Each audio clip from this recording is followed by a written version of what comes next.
Hey coin collectors, and welcome to DC Coin World International Coin Channel. Today it's the 1987 Jefferson US Nickel, the 5 cents coin from the United States of America. And there's three of them right here. We have the Philadelphia Mint up at the top, the San Francisco Mint over here on the right, and the Denver Mint down here on the left. And these coins are all in just fabulous condition, and you can kind of tell just by looking at them. This one here, of course, is the San Francisco Mint proof coin, and it is, it's okay. We got it because the wrapper got ripped up, and so we were able to get it cheap, and that's what we did. So this one over here is the one we want to start with, I think, today, and that's the 1987 Denver Mint coin.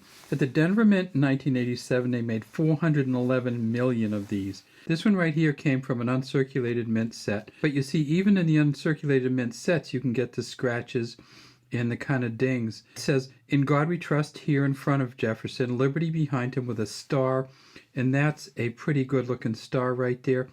1987 here, and then D for Denver. At the Denver Mint, they found 3 MS-67 full steps so far, and those are worth about $2,400 each. What would a full steps be? Well, it would be better than this, but not too much better. This is a really good coin.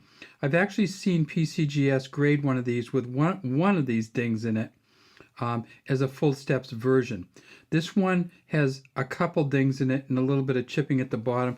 Not a full steps version, but it's pretty good. And also it's not an MS-67. If we look at the detail here, we're not getting great detail. So what's on the back? Well, at the top it says E Pluribus Unum. Down here it says United States of America. Monticello, which was Thomas Jefferson's home. And then down here, in between Monticello and United States of America, it says 5 cents. And note that that's a 5 cents coin, not a 5-cent coin. Some of you hear the year 1987, you say there's something special about 87, and there is, but not in the US. It's the year in Canada that the loonie came out. And so here's that Canadian loonie from 1987, the first year Canadian dollar loonie. It's Mr. Carmichael's initials over here. We tip it on the front, and of course, Queen Elizabeth II wearing the Girls of Great Britain and Ireland tiara. The Arnold Machen's second portrait of Queen Elizabeth II. So, back to the US. They also made this coin at the San Francisco Mint, and let's look at that one. And that's a proof coin, and you can tell it has a proof finish on it. If you tip it up, it has the cameo finish on it. And if you want to see a star, look at that star. These are smooth edge coins, of course. They're 75% copper, 25% nickel. And then when we get to the back, we see that it's a cameo on the back. And we see that there's plenty of steps here. And this would be a full steps version, except we don't really do that so much for the proof coins, because the proof coins are supposed to be full steps versions. Even if it was a proof 69 with these steps, is worth about $15. You have to get up to proof 70.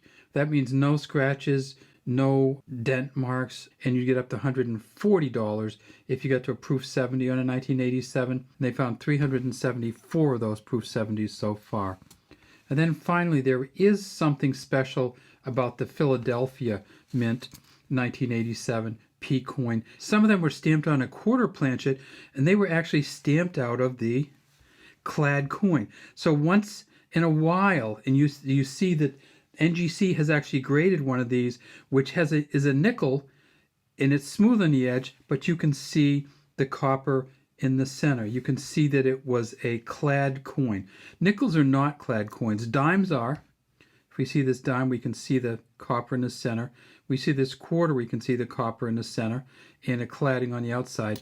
The nickel, and I don't have many torn up nickels, but I got this one. This is actually in 1987.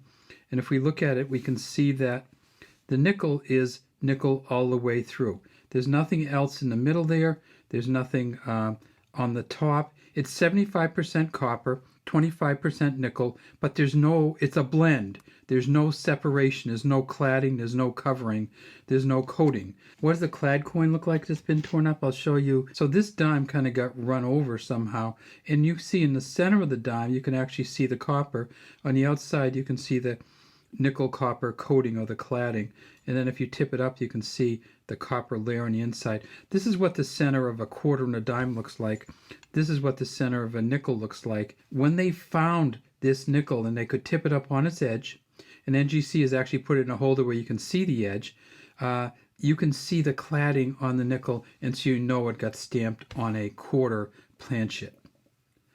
Could have been a dime one, but probably a quarter one just because of the size and thickness. All right, well, that particular one, it's worth thousands, but it's hard to tell exactly how much it is because it's not a coin that gets graded. All right, so what do we have from Philly that's in terms of regular coins? Well, they made 371 million coins at Philly.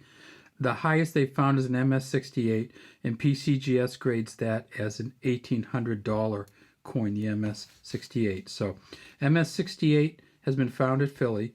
Proof 70 has been found at San Francisco. MS-67 full steps has been found at Denver. $3,700 if you bought the best of all three of these. All right, that's all we have today from DC Coin World International Coin Channel. We'd love to have you subscribe to our channel and leave any comments you have in the comments section.